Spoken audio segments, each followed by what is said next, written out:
Brigids this year? I think the ethics are still the same in terms of the basics and that. We've kind of changed the style of play slightly, but, you know, it's still the same basics. You still have to put the work rate in, the hard work, the effort, the tackling and the harassing all over the field, you know. And no matter what team management is in place, those are the basics that needs to be there. So we've done that, and we threw in a few little extra bits and pieces along the way. So hopefully, we're hopeful that'll make the difference. Agus lumanish ha banisher the chud ren in the Crisha Tony McEntee. Tony, I suppose you're after that elusive and that historic 3 in a row, but a huge challenge awaits you here today. Yeah, absolutely huge challenge. You know, in the back of our minds is that always that 3 in a row, and that's something we are aspiring to at some stage. But today we have a massive challenge and a game that we've played twice before. Now both teams are lining it with different players, so it'll be interesting to see how it goes today. And finally, I suppose you were flying it before Christmas and you disposed of Kilcoo in the Ulster final. But that break, it always that question mark, how will you come back to pitch in February? Yeah, it's been a very difficult break this year. Part of it, I suppose, helped us because we had a few injuries coming into Christmas. So maybe we were glad of the break. But just getting back after that break can be very difficult. And it's hard to know. We played a couple of challenge matches and you don't really get that much from some of them challenge matches. So today it'll be something new for us, and let's hope that we are able to produce what we want. Tony, good morning, live. Agus mar a derm tahia cofed dimmer to down to chéile. Well, and shed unsi marsha agus seo chuin rena hin the Chris agus will deshin so crean dira Rashid inig avoid ninig well dere brosas and pointer glaka agus Kyle Carraher on 2 sungrouse a kind of Gerald Tosh Tresha Halterish. Tus intach and shin the Crossmaglen just our garner iron shin Lee had chunty and shit and shaw agus and shin just will agus in current har an trasn on agus in dalamolog shin bunyan shin na him my other shin. Oscar Brown son o Shane Curran. Just into Jessica Dolan. Garvin Dolan shin past Daswig shoot. Carl McHugh forced pass again. Well, Cheshire Voide! Frankie Dolan. Lavlock oil of Yoner Douche. Ach, ní leon doubt an échar fe. Noch sé greibh deis an Voide. Ach, fire seo mar choimirt idir ladan an Brigids. Gani an Iris agus change shock fearing up on block an tidal yalu shin Corsa Dalamolo. Real and vantage then Brigids Teshka Ian Kilbride in ish. Castlestach, Erin Yatogas on Moint, Technique Hercamachen, do an Echern Sunday Hirty. Session to Moint to get Joe McKenna. Hanno Michten, son of Carol Mannion, August Cower fight to go on McHugh. McHugh initially Darren Dolan, Garish Dach, and Machter Voide. Well, Duskel Shem, Corp Suis and Son. August Leshen Nasoger, Deres Austin Pointer Waka. But Andover le Janu and Shinner a Fursian Leaders nor Arakan to our Darren Dolan, Agus Birch Aku Gafir our kids were over le Janu and Shin and Cahan McHugh, Agus well current Haran Fashion if we unbrew our fad. Maxon Toka. Ag Paul here to Agus Andover our fad. Jensen son like Stephen Kernan. Cowan is a test all week. It's in Carson fight it. Tony Kernan is a horse on the staff. Joe Carraher. Didn't show you Nasca Ho either not tall well.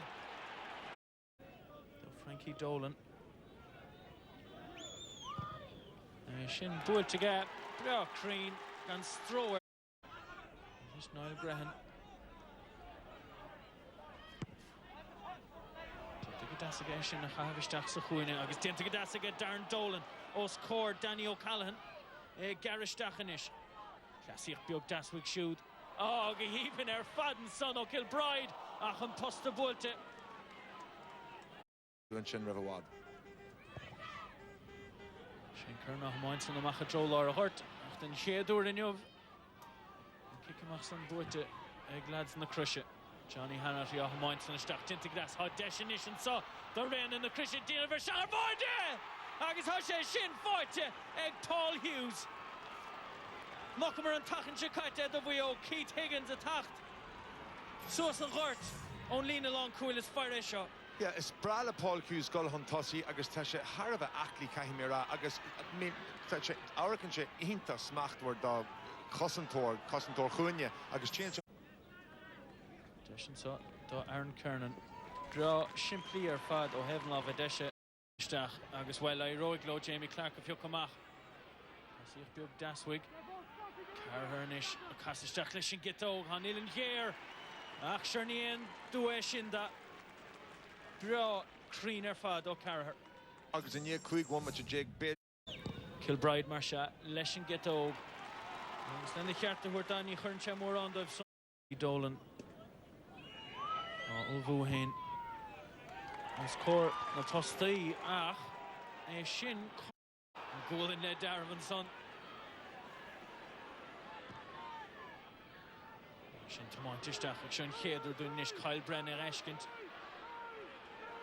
Shell of Fossy Gehern guide Husha touchdown no shach. Well Shell Laska Horton guide in Orson point down there Derek. An Nobber and Shin Jantag Kaituragas na Kintach nor Kylan to Dinny Egan the Hummus Ashim McComb go to Abel the Dinny Lehaji Kyle Brennan and a Horcher and Far Rincha and Ober and Shin Hogant. Listen Orsa. Well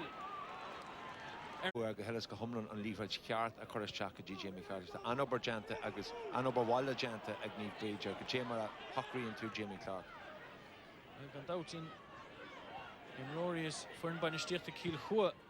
Jabunta her father Glehe Canish Quig Ola, so Hospine there Erin the breed a connoisseur of Desh Ellen, so the Clark Agus there Derek Hans Brock I'm Shake Jamie Clark, couple of there for real again, he's slow hip.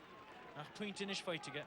Okay, Jamie Ober Awadnis Moa Yanu La Haga scoring in a Fernaby Elamar being an Irid Shin Dini Jagiri Suela Kinyaler a silent night a Henyam Joe Dolan. Predime Marga Glushame Agus Deshin saw the rain on the Christian Jamie Clark Shelviga shoot Agus well Force Shelvica Agus a Machlo inish well on the Vlock Islands under Domican Agus a Deshin saw the Clark Agus well Hashe Shin Corta Air 4 Real Stoyle McBrennan. Shin Gulan Kola Cur As Crossmaglen and a Kafira nach Neurofur Jamie and Lee Hertz Becarto Comto Gazefer is Jack Ehan. But Arkan to a reach is Chinas to Guy and Shin Lee Hertz faster. Agus just block it Intach and Shin Agus and Shin Gani and Irish and Kai Lee Hertz Agus Mike Nudgar Kursi are 4 really. Shin Gitog. Lava Desha Agus Kur Bra Kurha Aaron Guide son again Agus Shin and Point Agus and two. So Kai Shadini Pussy and Ach Lan Cooley. Kilbride initiatives pass with shoe the draw Caniff. As well Irish the Nimmer Big Gani and me Lachtler. Kingdom son Bertim Roar. The Hudren and the Krisha Shinte. James Morgan, the Holy Lord, the Hudren and the Krisha. Agus and Desh Shaw Frankie. Agus Wellmar, Hush and Shivon Slua. Brennan and Joe Clark. Who spashed that hen while Gadeeler Fad, Agus a reached. Gone in. Eshkala, Hanami Lesh and Desh Sogs, I say Shint Mointe are 4 Elan. Gone in, score an echer fight to cut. The Kerno Matiaganos, it's not Jinigi Darude. Steve Brother Dangboil in our Twitter. GA Bio and hashtag no han kunta sound Homa. GA_Bio. Escalation to Moint Ishtachiga Kernan Arisht. August Boatiga dealer Fadiga. Also Hain, August Garrod Kniff and Vertica. Mark Captain, Ern Vernsa. While Shin Boatiga dealer Faden Sonic McHugh. Hosha Dilmashtacher Voida. Hot Dolan the Hound, the Witcher Wig. Well, Neil. Michelle Sauce, the Glockalish and Boynton son, Carl McHugh. Be Kintish answer Voidica. Ganars Capu Intach and Chin Agus a reach them at your kind for Danny O'Callaghan Mar and Peter Lagden Erin Shaw Agus Gag Dalla Mulligan Shin Agus well Beards Ganyanis Shin Rod Cardac or Fiao second the wine be Shans Coulon. Maiga Hirty, Chef Osistig Agus Nisheg Dolan. Trasno Dolan a draw Mannion. And Chegama Crummas he Shin a Fiocasuas. Sheer Wiganish, Idro Dolan Reach, Ni Horishe, Shahamu, I'm Kinta there, Agus Ni Yenan. Shin score even her Faden son O'Dolan. Agus Lenny Hart the Hurt, the Carol Mannion, in Chega Deal her Fad, on Spasa Krahuda Henson, Passa Heimshu. Yeah, Agus Shin and Kids score at the fight check Dolan Emerch. Agus and Denyo McNu Marshin, Ideriad, Agus Clehe Canish, Pelle na Héireann Lála Páric Páirc Chrócaigh agus iad I Dírigan well Cadé mar Bhlacáilen son is stáil mo Richard Blaine agus Shane Curran atara An obergenta acu agus Curran ínta sásta leis an Bhlacáil sin nuair áracan tú just chláiníonn sé isteach agus Sanchez fé tamalín bug agus bí sin Forson inishin so tóca go breá tapóig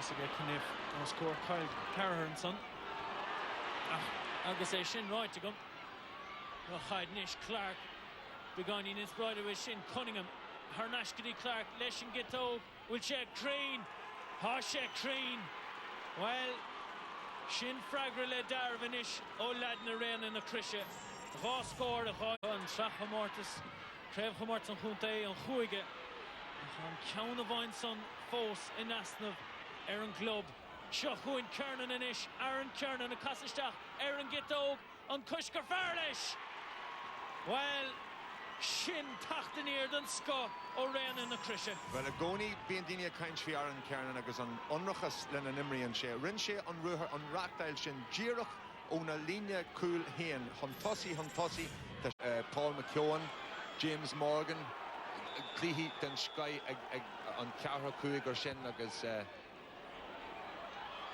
and I shot down Sherach and Risha the Frankie agus ha boide fight Egne Breed ha boide fight Egan Varunad a big Conor McHugh of Young on Desha Dusach Boire o Frankie Dolan a Keeman and Soy on Glickus o Kilbride Nukshe Greb Dolan Sayer and Shedirach agus a big Shea Conor McHugh well Corey Keston ish Hurhan the Bliana Shakate Gan Iris agus an Glickus and Frankie Dolan agus o Seneca Braid leis an Cun sin a Saddle Shuasto agus inish Kajé Mark Creek again agus ta Shane Curran Hees and this Neil Sugin Katega Neil Sugin Kajé Harla Page Grosh and we Kalura agus Gursha sunk again French Shaw Page or Vardo Gan Vehna Lee Hart Chasuta and scale well look more and Glickus and son o Shane Curran I'm granted Dorchest Soilem but well Corta Darragon son Brunta Kyle Carr vi mar a kaint fan the Corti Buir fad how long go Darla Rode Shearer ish Hanrathy inish a Gumbula Stig Fuivru Shin to Moint Moint son istach a dro Domican a dro Clark Pravisha Pravisher Schleis or Foril na Krisha Hun on Clehesa Halunt agus Gadain on Desh son Moment Styria Rahud of Enex Trichin as a Kale Book and Point Elefaitica Point of Vine Atara Hademar Yeri Leshan Clehesa well tag a womacha aku agus ta Sugin Crossmaglen Neil Shid Will Shigachi and Adjog Yari agus Shagadain on Clehederig Neil Douter Bay Nagur Currahe Untacha Iad Renan a Krisha Le Ravli and Gilehanuas Ambassadori den Skodagunde Daguige Agustere Inyov Vine Breedro Vadoiv Kade Mar Husbantus wa Hashud on 2 sons of Darla for their Kerafuint Asichele Agus the end out now go make Paul Hughes Creeverish to Husbantus with shoot on avoid Asichele it's Lenne Breede on Lasha. Peter, it's in the immediate aftermath of that match. Your initial thoughts? Just glad to get out of here alive now, yeah. If it went on for another 5 minutes, I think we're going to struggle a bit. I was finding it hard myself to keep Jamie Clark under wraps. He's a super player. But thank God the ref blew it up when he did, because I think it would have went down to the wire at the end. But we're glad to get over the line again. But we know things are going to have to improve if we want to actually bring home the cup in the final. I don't think we played to our best in the first half. There's a few strong words at half time, and I think we came out in the second half all guns blazing, and we kind of fought for every ball, and like we've trained hard over the Christmas as well, and it's just great to finally get over Cross. Like both kind of mentally and physically they're a tough team to get over, and that's, I suppose, one plus we can take from the game today. Well, absolutely. At the third time of asking you after beating this Crossmaglen team, have been superb ambassadors for the game, but the start that you had to that second half, 4 points in a row, I suppose that really set the tone for the second half. Yeah, like we had some very strong performances up in the forwards. Frankie, Senna and Cahill, like they were playing very well, and Carl and Ian started to get a platform at midfield. We knew if we got the ball into them that they could do damage. I suppose in the first half, Cross dominated on the possession stakes, and we just couldn't get up to the lads. But once we got it in there, we knew we could get a few scores, and the lads are so dangerous as well. They're flying in training, and the challenge games over the Christmas. We knew if we get the ball into them, there were scores there. But equally, Cross had the same threat as well, and I think we defended fairly well at the start of the second half, and we let a few scores go in towards the end. But that's something we're going to have to improve on over the next few weeks if we actually want to progress and take home the Holy Grail, I suppose. Banned from golf.